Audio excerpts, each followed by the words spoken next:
கிறிஸ்துவுக்குள் பிரியமான நண்பு தேவச்சனமே, ஆண்டவராகிய இயேசு கிறிஸ்துவின் இனிய நாமத்தில் உங்களை வாழ்த்துகிறேன். இந்த நாளில் தேவன் நமக்கு கொடுத்த வேத வசனத்தை நாம் தியானிப்போம். அதற்காக தெரிந்து கொண்ட வேத பகுதி சகாரியா 8ஆம் அதிகாரம் 13வது வார்த்தை. சம்பவிப்பது என்னவென்றால், யூதா வம்சத்தாரே, இஸ்ரவேல் வம்சத்தாரே, நீங்கள் புறஜாதிகளுக்குள்ளே சாபமாயிருந்தது போலவே ஆசீர்வாதமாயிருக்கும்படி நான் உங்களை இரட்சிப்பேன். பயப்படாதீங்கள், உங்கள் கைகள் திடப்பட கடவது. சகாரியா தீர்க்கதரிசி மூலமா இஸ்ரவேல் ஜனங்களுக்கு சொல்லி அனுப்புகிற வார்த்தை இது. சம்பவிப்பது என்னவென்றால், யூதா வம்சத்தாரே, இஸ்ரவேல் வம்சத்தாரே அன்னைக்கு சொன்ன வார்த்தை. ஆனால் இன்றைக்கு கர்த்தருக்குள் வாழுகிற தேவ பிள்ளைகளே, கர்த்தருடைய பிள்ளைகளே, கர்த்தருக்காக வைராகியம் கொண்டிருக்கிறவர்களே அப்படின்னு சொல்லி ஆண்டவர் உங்களை பார்த்து சொல்லுகிறார். இதுவரை எனக்கு ஒன்றுமே நடக்கலை, நான் ஆண்டருக்காக வைராகியமாக வாழ்ந்திருக்கிறேன், உண்மை உத்தமமா வாழ்ந்து கொண்டிருக்கிறேன். உங்களை பார்த்து இந்த வார்த்தை, அழகான வார்த்தை, அதுவும் ஆசீர்வாதமான வார்த்தை உங்களை நோக்கி வருகிறது. என் பிரியமான தேவச்சனமே, இந்த வார்த்தை ஆண்டவர் உங்களுக்காகவே கண்ணீரோடு வாழ்ந்து கொண்டிருக்கிற, பாடுகளோடு, கஷ்டங்களோடு, துயரத்தோடு, சொல்லன்னா உபதிரத்தோடு வாழ்ந்து கொண்டிருக்கிற உங்களை பார்த்து இன்றைக்கு இந்த ஆண்டவர் அழகான வார்த்தையை கொடுக்கிறார். ஹல்லேலூயா. புறஜாதி ஜனத்தின் மத்தியில் நீங்க எப்படி சாபமா இருந்தீங்களோ அதே போல நீங்க ஆசீர்வாதமா நான் அவங்கள வைப்பேன்னு சொல்லுகிறார். ஹல்லேலூயா. புறஜாதியர்கள் மத்தியில் நீங்க அவமானமா இருந்தீங்களா, நிந்தையா இருந்தீங்களா, ஒரு கேள்விக்குறியா இருந்தீங்களா, ஒரு கேவலமா இருந்தீங்களா, கவலைப்படாதீர்கள். உங்களை பார்த்து அழகான ஆண்டவர் வார்த்தை புறப்பட்டு வருகிறது. என் பிரியமான தேவச்சனமே, புற ஜாதிகள் மத்தியில் நீங்க எப்படி சாபமா இருந்தீங்களோ அதே போல நான் உங்களை ஆசீர்வாதமா வைப்பேன்னு சொல்ற. சாபத்தை நீக்கி போட்டு நான் உங்களை ஆசீர்வாதமா வைப்பேன்னு சொல்லி தேவன் இந்த இடத்துல உங்களுக்கு உறுதிப்படுத்துகிறார். ஹல்லேலூயா. எல்லா சூழ்நிலையிலும், எல்லா காரியத்திலையும் நீங்க உண்மையா வாழ்ந்தீங்களா? நான் உண்மையா வாழ்ந்து அழுது கொண்டுதான் இருக்கிறேன், உண்மையா வாழ்ந்து, பரிசுத்தமா வாழ்ந்து, நீதியா வாழ்ந்து, என் வேதனை இன்னும் என்னை விட்டு நீங்களே நினைக்கிறீங்களா? உங்களை குறித்து ஆண்டவர் அழகா இந்த இடத்துல சொல்லுகிறார். நீ எந்த அளவுக்கு சாபமாய் வாழ்ந்தாயோ, எந்த அளவுக்கு உபதிரத்தோடு வாழ்ந்தாயோ, எந்த இடத்துல நீ எவ்வளவு பாவமாய் வாழ்ந்தாயோ, பாடுகளோடு வாழ்ந்தாயோ, ஆண்டவர் உங்களை பார்த்து சொல்லுகிறார். ஹல்லேலூயா. நான் உங்களை ஆசீர்வாதமாய் வைப்பேன். எந்த ஜனத்தின் மத்தியில் நீ வெட்கப்பட்டு போயிருந்தாயோ அந்த ஜனத்தின் மத்தியில் நான் உன் தலையை உயர்த்துவேன் என்று சொல்லுகிறார். ஹல்லேலூயா. கவலைப்படாதீர்கள். கண்ணீர் விட்டு என் அன்பு தாய்மார்களே, தகப்பன்மார்களே, சகோதரிகளே, புருஷர்மார்களே, ஸ்திரீமார்களே, கவலைப்படாதீர்கள். கர்த்தர் உங்களை நோக்கி இன்றைக்கு இந்த காலை பொழுதில் ஒரு அழகான வார்த்தையை சொல்லுகிறார். நீங்க கவலைப்படாதீர்கள் என்று சொல்லுகிறார். அழகாய் எழுதப்பட்ட வேத வசனம் உங்களுக்காகவே. ஆண்டவர் என்னை பார்க்கவே இல்லையே, ஆண்டவர் என்னை மறந்து போனாரே, நான் தனிமையாய் கண்ணீர் விட்டு கொண்டு இருக்கிறேனே, என் பிள்ளைகள் மித்தம், என் பிள்ளைகளுக்கு ஒரு நல்ல வேலை இல்லையே, என் பிள்ளைகள் இவ்வளோ கஷ்டப்படுகிறார்களே, நான் உண்மையாகத்தானே உண்மை ஆராதிக்கிறேன் என்று சொல்லி நீங்கள் புலம்பிக் கொண்டு இருக்கிறீர்களா? கவலைப்படாதீர்கள், கவலைப்படாதீர்கள். என் பிரியமான தேவச்சனமே, உங்களுடைய உபதிரத்துக்கு முற்றுப்புள்ளி வைக்க வேண்டிய நேரம் வந்தாயிடுச்சு. உங்களுடைய பாடுகளுக்கு, உங்களுடைய கஷ்டங்களுக்கு, கண்ணீருக்கு தேவன் ஒரு முற்றுப்புள்ளி வைத்து விட்டார். ஹல்லேலூயா. இம்மட்டும் வா, இதற்கு மிஞ்சி வராதே என்று சொல்லி எப்படி கடலுக்கு, அலைக்கு ஒரு கதவை வைத்திருந்தாரோ அதுபோல என் பிரியமான தேவச்சனமே, இன்றைக்கு ஆண்டவர் உங்களுடைய உபதிரத்துக்கு, பாடுக்கு, கண்ணீருக்கு, வேதனைக்கு ஒரு முற்றுப்புள்ளி வைத்திருக்கிற. கவலைப்படாதீர்கள், கவலைப்படாதீர்கள். பாடுகளோடு, கஷ்டங்களோடு, சுமக்க முடியாத சுமைகளோடு வாழ்ந்து வந்த உங்களை பார்த்து ஆண்டவர் சொல்லுகிறார், நான் கண்ணீர் விட்டுகிறேன். என் அந்தரங்க வேண்டுதலை ஆண்டவர் கேட்பாரா? என் கண்ணீர் மாறுமா, என் கண்ணீர் மாறுமா என்று சொல்லி கலங்கி தவிக்கிற உங்களை பார்த்து ஆண்டவர் இந்த நாளில் கொடுக்கிற இந்த வேத வசனத்தை நீங்கள் உறுதியாய் பற்றி கொள்ளுங்கள். நீங்கள் புறஜாதிகளுக்குள்ளே சாபமாய் இருந்தது போலவே ஆசீர்வாதமாய் இருக்கும்படி நான் உங்களை ரட்சிப்பேன், நான் உங்களை ரட்சிப்பேன், நான் உங்களுக்கு உதவி செய்வேன், நான் உங்களுக்கு நன்மையால் திருப்தி ஆக்குவேன் என்று தான் இந்த இடத்துல எழுதப்பட்ட வேதவசனம். பயப்படாதீங்கள், உங்கள் கைகள் திடப்பட கடவுது. பயப்படாதீங்க, பயப்படாதீங்க. ஐயோ இப்படி ஆயிடுச்சே, இனி என்ன நடக்க போகுதுன்னு எனக்கு தெரியலையே, என் கையை மீறி போயிடுச்சே, இந்த காரியம் என்னால் முடியலையே நினைக்காதீங்க. பயப்படாதீங்க, உங்கள் கைகள் திடப்பட கடவுது. கர்த்தர் உங்களை பார்த்து சொல்கிறார், நீங்கள் கவலைப்படாதீங்க, திடப்பட கடவுது. அப்படியே ஒன்றுமே இல்லையேன்னு சொல்லி சோர்ந்து போயிடாதீங்க. திடனா இருங்க, திடன் கொள்ளுங்க. நான் தான் கர்த்தர் என்று சொன்னது போல ஆண்டவர் உங்களை சொல்லுகிறார், திடன் கொள்ளுங்கள், கவலைப்படாதீங்க. கர்த்தரால் எல்லாவற்றையும் செய்ய முடியும். ஏன்னா நீங்கள் இவ்வளோ நாள் கண்ணீர் விட்ட அந்த கண்ணீர் ஒருபோதும் வீண் போகாது. அந்த கண்ணீர் அவருடைய துருத்தியில் இருக்கிறது. அந்த கண்ணீர் அவருக்கு முன்பாக இருக்கிறது. என் பிரியமான தேவச்சன்மை ஏற்ற பலனை நிச்சயமாய் தருவார். வேறொரு வேத பகுதியை நாம் வாசிப்போம். யோவேல் 2ஆம் அதிகாரம் 19வது வார்த்தையை வாசிப்போம். கர்த்தர் மறுமொழி கொடுத்து தமது ஜனத்தை நோக்கி, இதோ நான் உங்களை இனி புறஜாதிகளுக்குள்ளே நிந்தையாக வைக்காமல் உங்களுக்கு தானியத்தையும் திராட்சை ரசத்தையும் எண்ணெயும் கொடுத்தேன். நீங்கள் அதனால் திருப்தியாவீர்கள். ஹல்லேலூயா, ஹல்லேலூயா. என் பிரியமான தேவ ஜனமே, ஆண்டவர் சொல்லுகிறார் பாருங்க இந்த இடத்துல, தமது ஜனத்தை நோக்கி, இதோ நான் உங்களை இனி புறஜாதிகளுக்குள்ள நிந்தியா வைக்க மாட்டேன். எப்படி புறஜாதிகளுக்குள்ள நீங்க சாபமா இருந்தீங்களோ அதே போல நான் உங்களை ஆசீர்வாதமா வைப்பேன்னு சொன்ன ஆண்டவர் திரும்ப உங்களுக்கு உறுதிமொழியாய் சொல்லுகிறார், புறஜாதிகளுக்குள்ள நீங்க இனி நிந்தையா இருக்க மாட்டீங்க, நிந்தையா இருக்கவே மாட்டீங்க. நான் உங்களுக்கு தானியத்தையும் திராட்சை ரசத்தையும் எண்ணெயும் உங்களுக்கு நான் கொடுப்பேன். நான் உங்களுக்கு கொடுத்து நான் உங்களை திருப்தியா வச்சிருப்பேன். உங்களை ஆத்மா திருப்தி ஆகும் அப்படின்னு சொல்றாரு.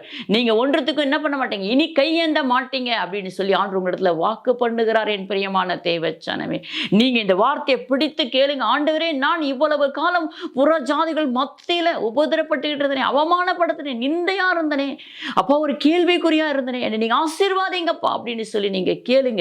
கேட்கிற எவனும் பெற்றுக்கொள்வான் என்று சொல்லப்பட்டு இருக்கிறது. ஹல்லேலூயா. புறஜாதிகளுக்குள்ள நம்ம சாபமா இருந்தது போதும், நிந்தையாக இருந்தது போதும் என்று நீங்க நினைத்தீங்கன்னா, முதலாவது வாக்குத்தத்த வசனத்தை பிடித்து அப்பா கிட்ட கேளுங்க. ஆண்டவரே, நான் உம்முடைய சமூகத்துக்கு வந்திருக்கிறேன், எனக்கு உதவி செய்யுங்க, நான் உங்க நம்பி இருக்கிறேன். கேளுங்க அப்பா கிட்ட, நீங்க அப்பா கொடுப்பார், நிச்சயமாய் கொடுப்பார். நான் இனி உங்களை புறஜாதிகளுக்குள்ள நிந்தையா வைக்க மாட்டேன் என்று சொல்லி வாக்கு பண்ணீங்களே, என்னையினாலும் ஆசீர்வாதிப்பேன்னு சொன்னீங்களே, எண்ணெய், மாவு, தானியம், திராட்சை ரசம் எல்லாவற்றையும் நீங்கள் கொடுப்பேன்னு சொன்னீங்களேப்பா, எங்களுக்கு தாங்கப்பான்னு சொல்லி வைராகியமா விசுவாசமான வார்த்தையை பிடித்து கேளுங்கள். நம்ம ரட்சிக்கப்பட்ட ஆரம்ப நாட்களில் ஒரு காலத்தில் நம்ம புறஜாதிக்குள்ள நிந்தையாக இருந்திருப்போம், அவமானமாக இருந்திருப்போம், கஷ்டப்பட்டிருப்போம், ஒருவேளை அவங்க கிட்ட கையேந்திருப்போம், எங்களுக்கு கொஞ்சம் பணம் கொடுத்து உதவி செய்யுங்கன்னு கூட கேட்டிருந்திருப்போம். அதெல்லாம் தப்பில்லை. ஆனால் நம்ம ஆண்டவருக்குள்ள வளர வளர வளர அவருடைய சத்தியத்துக்கு நம்ம கீழ்ப்படிந்து அவருடைய கட்டளைகளின் கற்பனை கை கொண்டு வாட வாட தேவன் நம்மை ஆசீர்வாதித்தே ஆக வேண்டும். அவருடைய வார்த்தையை நம்ம உறுதியாக பிடித்து கொண்டு கேட்க வேண்டும். அப்பா, நான் உங்களுடைய வார்த்தையை தானப்பா பிடித்து கொண்டு வாழ்கிறேன், உண்மை நம்பி தானப்பா நான் இந்த பூமியில் வாழ்ந்து கொண்டிருக்கேன், நான் இனி புறஜாதிகளுக்கு நிந்தியா இருக்க மாட்டேன்ப்பா, என்னை நிந்தியா வைக்காதீங்கப்பா அப்படின்னு சொல்லி நம் வாக்குத்தத்த வசனத்தை பிடித்து கொண்டு அப்பா கிட்ட கேட்கும் பொழுது அப்பா நமக்கு நிச்சயமாய் செய்தியாக வேண்டும். என் பிரியமான தேவச்சனமே, உங்களை அவமானமாக அவர் வைக்க மாட்டார். அவமானமாக வைப்பதற்காக அவர் உங்களுக்காக ரத்தம் சிந்தினார். இல்லை என் பிரியமான தேவச்சனமே, ஒரு விசை அவரை நோக்கி பாருங்கள், அவரோடு கூட பேசுங்கள், அவரோடு கூட நீங்க இருந்து பாருங்க, அவர் சொல்ல வார்த்தைக்கு கீழ்ப்படிங்க. ஆசீர்வாதத்தை அவர் கொடுக்க வல்லவராய் இருக்கிறார். என்ன ஆசீர்வாதம், இம்மைக்குரிய ஆசீர்வாதமும் தருவார், மறுமைக்குரிய ஆசீர்வாதம் அவரால் தர முடியும். ஹல்லேலூயா.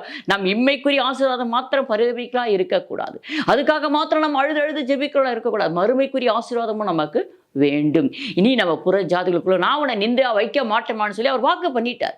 வாக்கு பண்ணினார், வாக்கு காப்பாற்ற அவர் வல்லவராக இருக்கார். நாம் அதை பெற்றுக்கொள்ள வேண்டும். ஒரு காலத்தில் நம்ம புறஜாதிகிட்ட போய் பணம் வாங்கியிருப்போம், அவங்க எங்கள் தேவைகளெல்லாம் கேட்டு வாங்கியிருப்போம், இல்லைன்னு சொல்லலை. ஆனால் மாதம் ஆக நாட்கள் ஆக வருஷங்கள் ஆக நாம் தான் புறஜாதிகளுக்கு சாட்சியாக இருக்க, நாம் தான் புறஜாதிகளுக்கு கொடுத்து உதவி செய்வர்களாக இருக்க வேண்டும். என் பிரியமான தேவச்சனம், ஏன்னா ஆண்டவர் எழுதி கொடுத்துக்கிற வாக்குத்தத்த வசனங்கள் உண்மை உள்ளவை. நான் நீ கொஞ்ச நாள் அவனை சாபமாக வைத்திருந்தேன், கொஞ்ச நாள் அவனை நிந்தியாக வச்சிருந்தேன், ஆனால் நான் அப்படியே வச்சிருக்க மாட்டேன், நான் அவனை ஆசீர்வாதிப்பேன், நான் அவனை உயர்த்துவேன் என்று சொல்லி தேவன் எழுதி நம்ம இடத்துல கொடுத்துருக்கிறார். அந்த வாக்குத்தத்த வசனத்தை உறுதியாக பிடித்து கொண்டு கேளுங்கள். அப்பொழுது அப்பா நிச்சயமாய் செய்வார். அவர் வாக்கு மாறாதார். அவர் ரொம்ப ரொம்ப நல்லவர். அவர் நல்லவர் என்பதை நீங்கள் ருசித்து பார்த்தீங்கன்னு சொன்னால் புரிந்து கொள்ள முடியும். வாசிப்போம். செப்பேனியா 3ஆம் அதிகாரம் 20வது வார்த்தை. அக்காலத்திலே உங்களை கூட்டிக் கொண்டு வருவேன், அக்காலத்திலே உங்களை சேர்த்து கொள்ளுவேன், உங்கள் கண் காண நான் உங்கள் சிறையிருப்பை திருப்பும் போது பூமியில் உள்ள சகல ஜனங்களுக்குள்ளும் நான் உங்களை கீர்த்தியும் புகழ்ச்சியுமாக வைப்பேன் என்று கர்த்தர் சொல்லுகிறார். ஹல்லேலூயா. ஆண்டவர் சொல்கிற வார்த்தையை பாருங்கள். இவ்வளோ நாள் நீங்கள் நிந்தையாக இருந்தீங்க, அவமானமாக இருந்தீங்க. ஓகே சரி, அடுத்தது நான் என்ன பண்ண போகிறோம், பூமி உள்ள சகல ஜனங்களும் பார்த்து ஆச்சரியப்படும்படி, சகல கோத்திரத்தாரும் சகல ஜனங்களும் பார்த்து ஆச்சரியப்படும்படி நான் உங்களை கீர்த்தியும் புகழ்ச்சியுமா வைப்பேன்னு சொல்லியிருக்கேன். வைப்பேன்னு சொன்னீங்களேப்பா, நீங்கள் கேட்க வேண்டியது அதுதான் பிரியமான தேவச்சனம். வைப்பேன்னு சொன்னீங்களேப்பா, எங்களை கீர்த்தியும் புகழ்ச்சியுமா வைங்கப்பா. நான் எந்த இடத்துல மனம் மாறாமல் இருக்கிறேன், நம்ம மாற கிருபை செய்யுங்கப்பா. கண்ணுலையா, வாயிலையா, காதுலையா, கையிலையா, இருதயத்தையா, சிந்தனையிலையா, எதுலப்பா நான் மனம் மாறாமல் இருக்கிறேன், உங்களுக்கு எதுலப்பா நான் அருவருப்பாக காணப்படுகிறேன், எனக்கு சொல்லுங்கப்பா, நான் என்னை மாற்றிக்கொள்ளுகிறேன்ப்பா. என்னை கீர்த்தியும் புகழ்ச்சியுமா வைப்பேன்னு சொல்லி எழுதி கொடுத்துருக்கீங்களேப்பா, அதன்படி என்னை வைங்கப்பா அப்படின்னு சொல்லி நம்ம அப்பா கிட்ட கேட்கும் பொழுது நம்ம சரி செய்து கொள்ள வேண்டும். பிரியமான தேவச்சனமே, ஒருவேளை நம்ம மனம் மாறாமல் இருந்தோம்னு சொன்னால் அப்பா கிட்ட நம்ம ஆசீர்வாதத்தை பெற்றுக்கொள்ளவே முடியாது.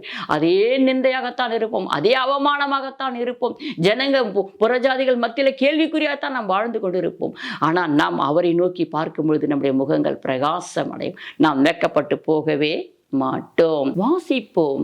ஏசையா, எனக்கு செவி கொடுங்கள், மனுஷரின் நிந்தைக்கு பயப்படாமலும் அவர்கள் தூஷணங்களுக்கு கலங்காமலும் இருங்கள்.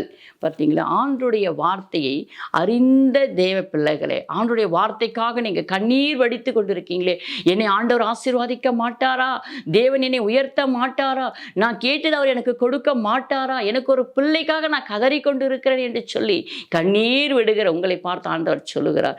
ஆண்டுடைய வார்த்தையை நீங்க இருதயத்தில் வைத்திருக்கிறதா, இது உங்களுக்கு இந்த வார்த்தை சரியாக அமையும். என் பிரியமான தேவச்சனமே, நீதியை அறிந்தவர்களே, நீதி செய்ய அறிந்தவர்களே, என் வேதத்தை இருதயத்தில் பதித்திருக்கிற ஜனங்களே, அவருடைய வார்த்தையை கொண்டு வாழ்கிறவர்கள், அவருடைய வார்த்தையை தங்கள் இருதயத்தில் பதித்து வைத்து அதன்படி சொல்லி அறிக்கை பண்ணி கேட்கிற பிள்ளைகளே, மனுஷருடைய நிந்தைக்கு நீங்க பயப்படாதீங்க. இவ்வளவு நாள் நீங்க பயப்பட்டீங்க, பயந்து வாழும்படி நான் உங்களை வைத்திருந்தேன். ஆனா இனி நீங்க பயப்படாதீங்க. இனி நீங்க புறஜாதிகளுக்குள்ள நான் உங்களை நிந்தியா வைக்க மாட்டேன், மகனே மகளே என்று சொல்லி ஆண்டவர் உங்களை பார்த்து சொல்லுகிறார். மனுஷனின் நிந்தைக்கு பயப்படாமலும் அவர்கள் தூஷணங்களுக்கு கலங்காமலும் இருங்க. அவர்கள் தூஷிக்கிற அந்த தூஷணத்துக்கு நீங்க கலங்காதீங்க. அவர்கள் உங்களை பேசவில்லை, என்னை பேசுகிறார், என்னோடு கூட அவர்கள் வழக்காடுகிறார், என்னோடு கூட போராடுகிறார், நான் அவர்களை பார்த்துக்கொள்ள நீங்க கவலைப்படாத என்று தேவன் இந்த இடத்துல அழகா எழுதி நம்ம இடத்துல கொடுத்துருக்கா. மனுஷனை பார்த்து நாம் பயப்பட வேண்டாம். மனுஷனுக்கு பயப்படுகிற பயம் கண்ணியைத்தான் வர வைக்கும். நம்ம தேவனை நோக்கி பார்த்து தேவனை அண்டி கொண்டு வாழும் பொழுது மிகுந்த ஆசீர்வாதங்கள் நம்மளால் பெற்றுக்கொள்ள முடியும். வேறொரு வேத பகுதியை வாசிப்போம். ஆகாய் 2ஆம் அதிகாரம் 19வது வார்த்தை. களஞ்சியத்தில் இன்னும் விதை தானியம் உண்டோ, திராட்சை செடியும் அத்தி மரமும் மாதுளை செடியும் ஒலிவா மரமும் கனி கொடுக்கவில்லையே, நான் இன்று முதல் உங்களை ஆசீர்வாதிப்பேன் என்று சொல்லுகிறார். ஹல்லேலூயா. ஆண்டவர் சொல்லுகிறார். இந்த இடத்துல பாருங்க, களஞ்சியத்துல அரிசி இல்லையா, தானியம் இல்லையா, திராட்சை செடி அத்தி மரம் கூட இன்னும் கனி கொடுக்கலையா, எல்லாம் வற்றி போய் வாடி போயிருக்கிறதா, ஒண்ணுமே இல்லை நீங்க நினைக்கிறீங்களா? ஆனாலும் கர்த்தர் சொல்லுகிறார் உங்களை பார்த்து, இன்று முதல் நான் உங்களை ஆசீர்வாதிப்பேன் என்று சொல்லுகிறார். ஹல்லேலூயா. ஒரு நிமிஷம் அப்படியே நம்ம யோசித்து பார்ப்போம். என் பிரியமான தேவச்சனமே, கர்த்தரால் எல்லாமே செய்ய முடியும். புறஜாதிகள் மத்தியில் நம்மளை நிந்தையாகவும் அவமானமுமாக வைத்தவர் அவர்தான். சில பேர் பாவம் செய்து வச்சிருப்பாங்க, அது நமக்கு அந்த சாப்டர் நமக்கு வேண்டாம். நான் கர்த்தரை உண்மையாக தேடினேன், நான் கர்த்தரை உண்மையாக நம்பினேன், கர்த்தருக்காக நான் வைராகியமாக வாழுகிறேன் பிள்ளைகளுக்குத்தான் இந்த வேத வசனம். அப்படி வாழ்ந்து கொண்டிருக்கும் பொழுதும் நாம் நிந்தையாக இருக்கிறோம் என்று சொன்னால் கர்த்தர் அந்த இடத்துல நம்மளை கொஞ்சம் சில காலம் நம்மளை உபதிரப்படுத்தி பார்த்திருப்பார், பாடுகள் படுத்தி பார்த்திருப்பார், நம்மளை சோதித்து பார்த்திருப்பார். யோபுவை சோதிக்கவில்லையா? அப்படி சோதித்து பார்க்கும் பொழுது நாம் இந்த நேரத்தில் ஆண்டவர் சொல்கிற உனக்குள்ள ஒண்ணுமே இல்லையா, நான் உன்னை இன்று முதல் நான் ஆசீர்வாதிப்பேன். யோபு எப்படி ரெட்டிப்பாய் ஆசீர்வாதி, அதே போல நம்மையும் தேவன் ஆசீர்வாதிக்க வல்லவராய் இருக்கிறார். ஹல்லேலூயா. அவரால் செய்ய முடியாதா? எல்லாமே செய்ய முடியும். ஒன்றுமே இல்லாத போது வாயின் வார்த்தையினால் அண்ட சராசரங்களை படைத்த தேவன் அவர் செய்ய வல்லவர். கொஞ்ச காலம் உபோதரம், கொஞ்ச காலம் அந்த பாடுகள் மத்தியில, உபோதரத்தின் மத்தியில நாம் முறுமுறுக்காம தினந்தோறும் நம்முடைய ஜெபிக்கிற ஜெபங்கள் குறைந்து போகாமல் நாம் தினந்தோறும் அவரை தேடி சரியாய் வாழ்ந்தோம் என்று சொன்னார், அவர் ஆசீர்வாதிக்கும் போது அவர் குறைவில்லாமல் நம்மளை நிறைவாய் ஆசீர்வாதிப்பார். ஹல்லேலூயா.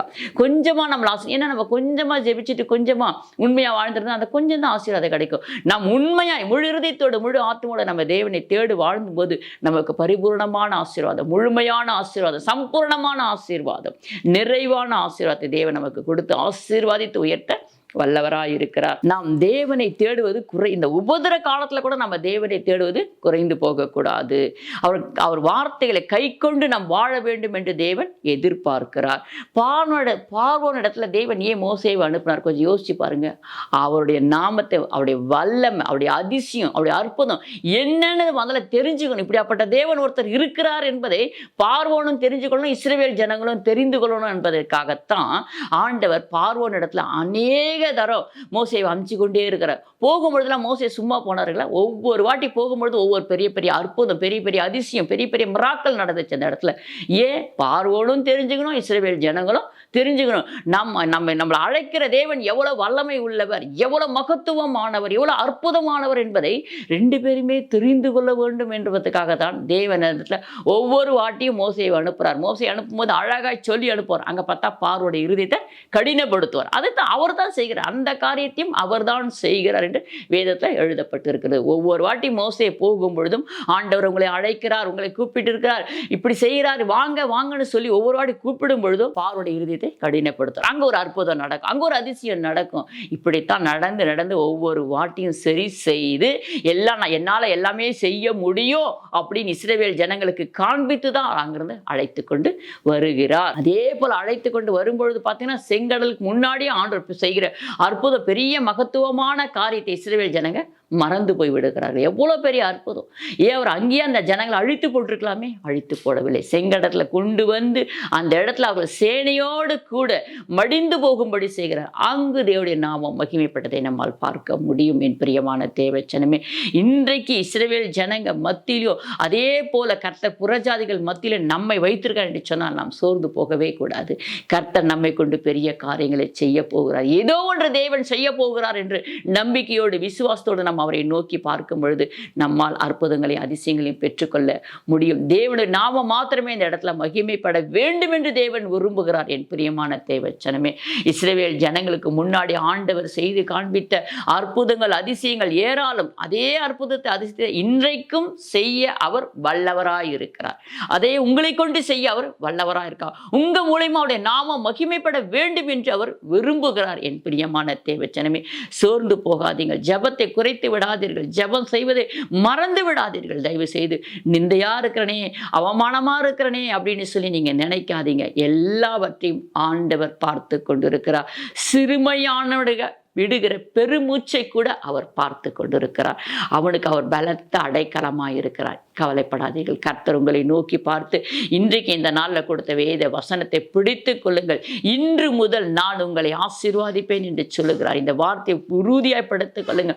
என்னை நீங்க ஆசீர்வாதிப்பேன்னு சொல்லியிருக்கீங்களேப்பா, என்னை ஆசீர்வாதிங்கப்பான்னு நீங்க அப்பா கிட்ட உரிமையோடு கேளுங்க. ஏன்னா யாரால உரிமையா கேட்க முடியும் சொல்லுங்க பார்க்கலாம்? அவரை தேடுகிறவர்களா, அவரை நம்பியிருக்கிறவர்களால, அவரையே சார்ந்திருக்கிற பிள்ளைகளால அவரிடத்துல கேட்க முடியும். இப்படின்னு வேதத்துல எழுதியிருக்குதே, அந்த வார்த்தையின்படி என்னை ஆசீர்வாதிங்கப்பான்னு கேட்க முடியும். ஹல்லேலூயா.